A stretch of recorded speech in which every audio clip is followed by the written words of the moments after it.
castello di Gorizia è il cuore antico della città ed è situato su un colle che domina su tutta l'area circostante.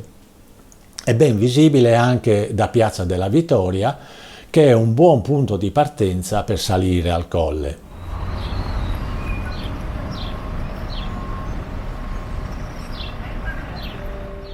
Su questa piazza, oltre alla fontana del Nettuno, c'è la bella chiesa di Sant'Ignazio. La costruzione di questa chiesa ebbe inizio nel 1654. È composta da una navata centrale e un presbiterio molto alti. Ai lati ci sono 6 cappelle dedicate a santi e a figure importanti della tradizione cristiana. Sopra gli ingressi della chiesa c'è la cantoria e l'organo e uscendo si gode di una bella vista sulla piazza e sul castello.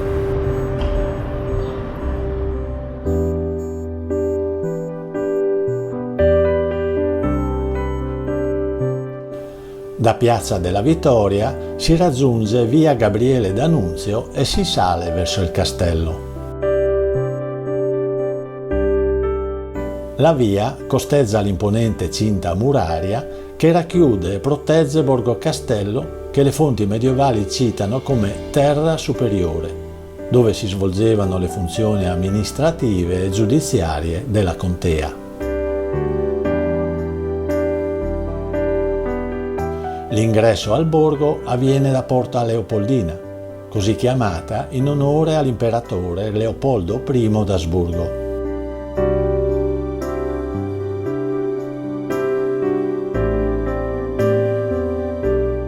Dirigendosi verso il castello si passa accanto alla chiesa di Santo Spirito, edificata per volontà dei fratelli Rabatta fra il 1398 e il 1414.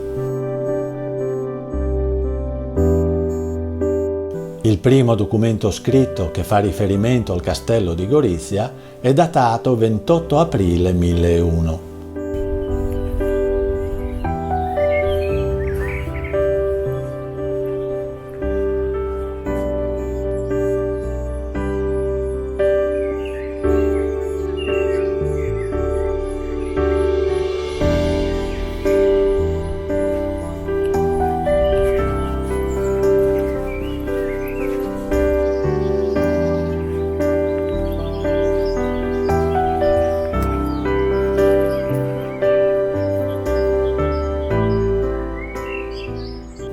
Il castello fu modificato a più riprese con l'aggiunta di bastioni e torri e fu adibito nei diversi periodi a varie funzioni, da centro amministrativo a caserma a carcere.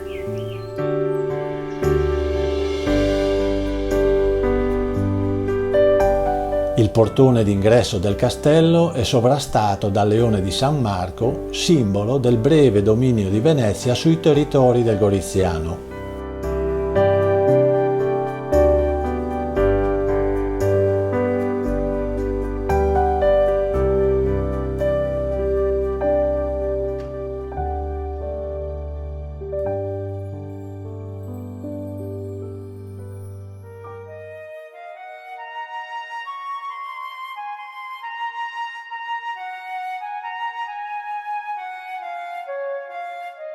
Il percorso di visita inizia dalla sala da pranzo e dalla cucina, dove il conte e i suoi invitati sedevano sui tipici sedili a trespolo. Si procede poi verso la sala dei cavalieri, un tempo impiegata come prigione e oggi sede di una ricca collezione di armi bianche appartenenti all'epoca tra il XIII e il XVI secolo.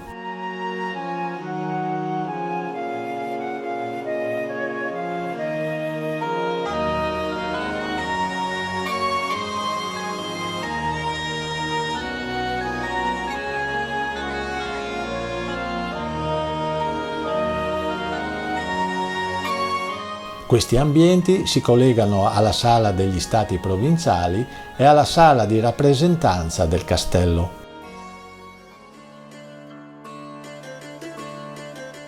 La Sala degli Stati Provinciali ospita una mostra con oltre 90 strumenti antichi, tutti perfettamente funzionanti.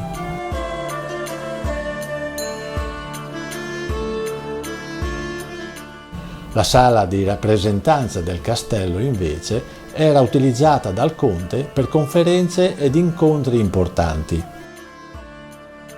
Una scalinata in legno permette di raggiungere il secondo piano. Qui si può ammirare alcune stanze, tra cui la cappella di San Bartolomeo, decorata con tele di scuola veneta e frammenti di affreschi cinquecenteschi.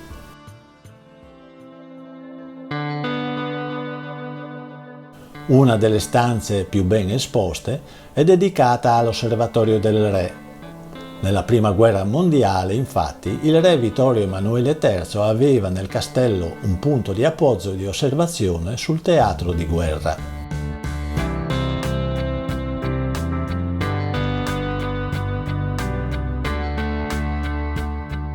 La visita si conclude nella sala didattica, dove sono stati allestiti plastici e pannelli esplicativi che raccontano la storia della contea di Gorizia tra l'XI e il XVI secolo. Dalla sala didattica si accede al Camino di Ronda, che consentiva, e consente tuttora, una vista spettacolare sulla città di Gorizia e sui territori circostanti.